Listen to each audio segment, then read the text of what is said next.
Hello. It's a complicated world that we live in, isn't it? And just when we think that we've got it all right, something comes along that points out that really we've got it all wrong for many, many years. I don't know how you felt about the last couple of weeks, but for me it's been a challenging time. I've reassessed how I relate to the black and minority ethnic community. I've reassessed what I have said in the past and will say in the future. I've reassessed my engagement and my non-engagement. And really I'm quite fearful of saying and doing the wrong thing. I think that history needs to unravel a little bit more. I think time needs to extend a little bit more. I think perhaps with the benefit of time, we'll all feel a little bit differently. But this is a time when we're all being challenged, and rightly so. And we should reassess. We all stand on a certain patch of ground. It's our patch of ground. It's formed through our experience. It's formed through our upbringing, through the colour of our skin.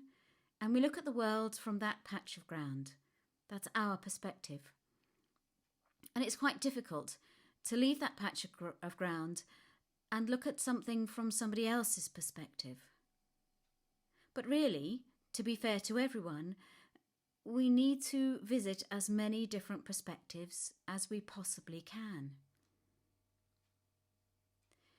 In my last message to you, I challenged you with what do we do with those people who don't engage, who don't want to change?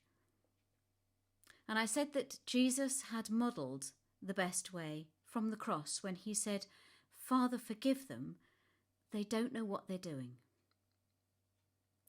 But in fact, Jesus went further than that.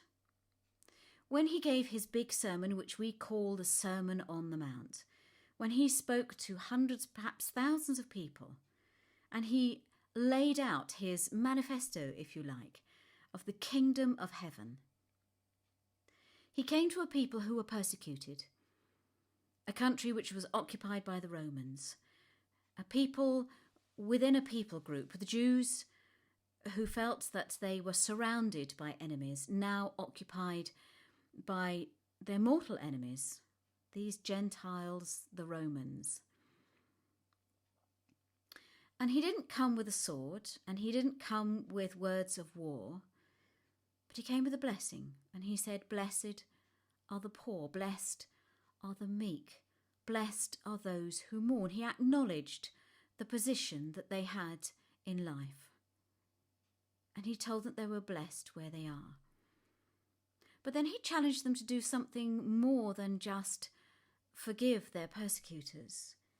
He said, "You've heard that it was said, 'You shall love your neighbour and hate your enemy.' But I say to you, love your enemies and pray for those who persecute you, so that you may be children of your Father in heaven. For he makes his sun rise on the evil and on the good, and sends rain on the righteous and on the unrighteous. For if you love those who love you, what reward do you have? Do not even the tax collectors do the same? And if you greet only your brothers and sisters, what more are you doing than others? Do not even the Gentiles, the non-Jews, do the same? Love your enemies. Pray for those who persecute you." I struggle to know what to say and when to say it and who to say it to and how to say it in the current climate. But there are things that I can do that make a difference.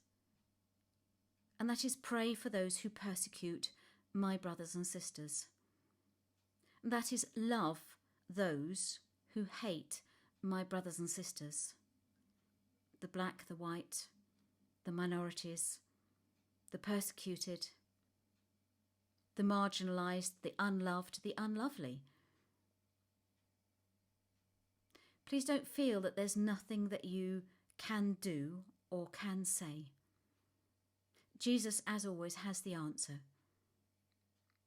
Love your enemies, the enemies of your brothers and sisters, and pray for those who persecute you and your brothers and sisters.